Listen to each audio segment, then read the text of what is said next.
all in the past. Branch! How come you never told me you had a secret brother? Correction. Used to be my brother. My brothers walked out on me and never came back. Branch, we're out of sync. We've gone from boys to men, and now there's only one direction for us to go. The back streets. It all does start with the story. So, what was the inspiration for Trolls Band Together?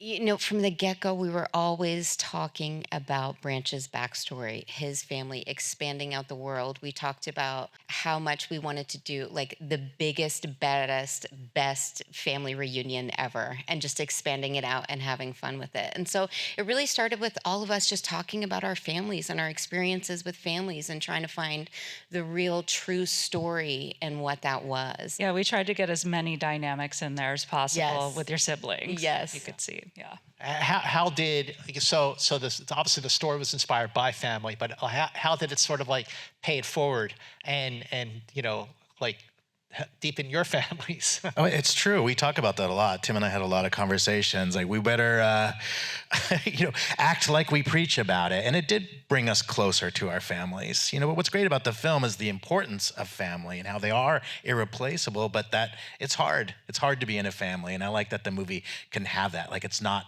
perfect. Yeah, speaking of the pandemic, you know, we started making this movie while we were all still at home during COVID, and a lot of us were at home with our families and surrounded by this group of people, whether it was sisters or spouses and, you know, brothers, whatever.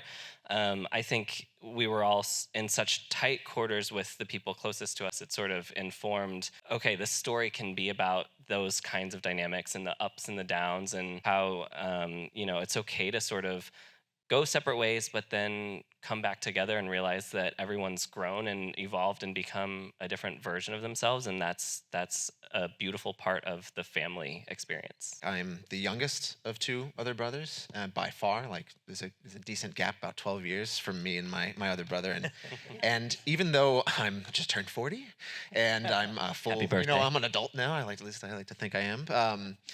That, you know, there's still that dynamic of you know, still kind of treating me like I'm, you know, the younger brother in a loving way, but still, you know, very much like, you know, like they know how the world works and I'm still, you know, learning and that sort of thing. They don't make you still wear a diaper, do they?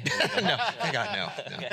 And Benjamin, I want to ask, like, you know, your third go-around with the Trolls feature. So, like, what were the challenges for you to expand those characters and also bring in a whole new look for some of these characters? We had a bunch of different worlds in Trolls World Tour, which was great, but it was very much in the Trolls universe, or like what we knew about the Trolls. Everything's still very felty and felt very familiar, but in this movie we explored, you know, much bigger creatures and creatures we had never seen before, and worlds with new textures, and trying to figure out how could we reflect that, especially in the animation, not just in the textures that we did, but how the characters would move and that sort of thing. And, you know, we had studied a bunch of, you know, 20s and 30s animation with like rubber hose and that sort of thing, and then even more modern stuff like Adventure Time and Steven Universe and Wander Over Yonder, and you know, drawing that inspiration, then trying to do something unique and still connected to the Trolls world. When it came to like Velvet Veneer and some of those new characters, what were some of the inspirations? Because their look is very different than what we're accustomed to seeing in the first two films. Yeah, I think, you know, there were a lot of versions, I think, of Velvet and Veneer over the course of, you know, the making of the film. And in the end, you know, I think we wanted something different. You know what I mean? We wanted something new, but something that, yeah, the audience hadn't seen before. You know, I think good sequels, you know, expand the universe, you know, show you stuff that you hadn't seen before, but that still feels, you know, in the universe that you love. We did like studying a lot of, you know, contemporary pop stars or more modern pop stars for a lot of their you know, some of their mannerisms. And one of the things we noticed, like we were studying Billie Eilish, you know, and just seeing some interviews with her, and we noticed that she never sat in her chair normally, if that makes sense. You know what I mean? It was like either throwing her legs over the side, or she would like sit up, you know, like this. And I was like, there's something, I don't know, kind of cool about that, or something that felt very unique and somehow, you know, pop star that doesn't really, you know, adhere to normal social, you know, norms. So all that kind of stuff we just hoped would make characters that felt unique and special to the world. So. And not human. That was kind of a big rule for us. Oh, sure. Because we had storyboarded this Velvet Veneer characters, and people would be confused. Like, are they human? So we had to push, because there are rules in the troll universe, hard to believe, but one is that there are no humans in that world. So by pushing the animation and pushing the style and doing a little bit of 1930s Fleischer Brothers animation blended with like 1990s pop divas, we get this unique thing. A little bit of Yellow Submarine in there. Lots of Yellow Submarine. Okay, all right. That's not just me. Thank you. Tons of Yellow Submarine. We're always weaving psychedelia in there, and there's a history of psychedelic animation going back to Fantasia, up through the Yellow Submarine, and then some. So hopefully we're a part of that now. Yes, it's Poppy and Branch, furthering their story, their evolution, but it's also furthering the story of Billy Justin Timberlake and Anna Kendrick, because they played these characters now for 7+ years. So what was that collaboration for you? They're a couple that everyone ships. Like, I think we're all like, yes, Poppy and Branch. And we definitely talked a lot about where we start them and where we end them. And I think that we didn't take them so far. There were definitely versions of the script where, maybe they ended a little farther than they actually ended up in this version. And I think I love watching them together. I love seeing them. I love their small moments. I love watching these two characters evolve over the movies. Where especially like Poppy's a little smarter now. They're not like the arch characters that they were in that first one. And I love their love, and I think that they're a great couple. And that's what's special, I think, about making a third part in a chapter, that we get, like, these characters are growing up even with some of the audience. So we get to get in there and have some more complex emotional architecture on these characters since we spent time with them. And we work really closely with Justin and Anna. We're improvising things as well, and they have a big say in, would my character do that? Would they say this? So they're a huge author in this as well. When it comes to the screenwriting process for a film like this, do you do a pass and then hear the music and evolve it, or do you like in the case of there's like I think 5 new songs? Do the songs come first and then you're able to weave the story and the screenplay around the songs? Like how is that process? Well, where are the most pivotal moments? Where do we need to carry narrative? And so then Justin and the team can then write to those moments, but make them pop songs so they're not too specific that they can't live on the radio as well.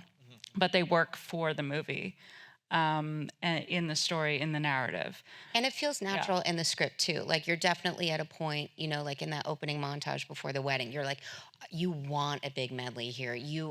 We've seen the opening scene. You want to stand up and dance. You want that reprieve. Like, when she meets Viva, you want an original. You want like her hero song there. You want her introduction. So I think they're, just naturally writing even before I get kind of directives of where things are going to go. And we're hearing a brand new NSYNC song, so like everything's great. How did that come about to unite NSYNC? Well, it came later in the process. I'm thinking, obviously, when we started working with Justin and recording, and there was this journey of boy bands, and he had a really healthy attitude about it. We wanted to celebrate that era of music, but also poke fun at it. And he has a really fun, healthy attitude.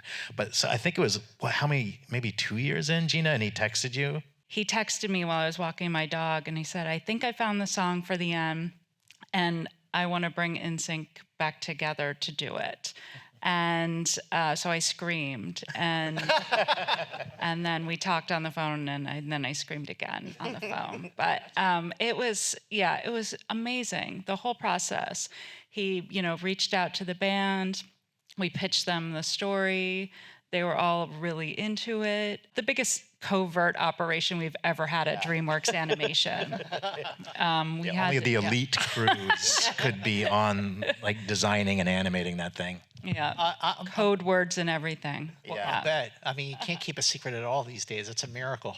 But I'm also, how long ago do all the actors record their voices? Pretty early on, but it's a back and forth. It's a constant conversation with Liz, and then getting into our story department. We'll cut things together. We'll do some of the voices. We'll come back. We'll record with Justin and Anna, and they'll improv some things. It's just a constant back and forth. But we're always allowing the voices to dictate the animation. In terms of with the new songs and the covers, how does it all work to complement Theodore Shapiro's score? The music is so diverse. It's from all the different decades, especially in the last film, which he worked with him on that one too, all the different genres, and he blends it all together. You can hear in the score, you'll hear some of the melodies from the songs, and he'll weave those early in, so you haven't even heard the song, but it's in your head. I mean, he's a master. He's so good.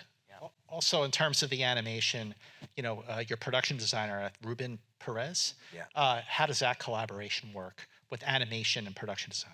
So I would say, I mean, Ruben basically is one of the first people that comes in once we have storyboards that we start pitching. We start putting a reel together of storyboards of how the sequences are going to be laid out, what's happening in each sequence, and then he takes those storyboards and takes it with his team of designers and artists, and they come back to us and start pitching ideas. It's just this kind of back and forth of playfulness, I think, of saying, hey, what if we tried this instead of what your brain immediately goes to? It's so upbeat. It's so positive. I hate to use the word, but it's infectious. But is this not the right time for this movie or what? It is a challenging time in the world, and it always has been. Each release of Trolls, we face some new insurmountable conflict, and Trolls comes along it makes you feel good. Like there's real power and medicine in laughter, like they say. Well, that is for sure. It's definitely an escape to joy. Yeah. Well, make sure that you all escape to joy and tell everybody the movie is in theaters November 17th. See it where it belongs on the big screen. And thank you all so much for being here. The Academy's very special screening of Trolls band together. Thank you all very much. Thank you so much. Thank you guys. Everybody. Thank you.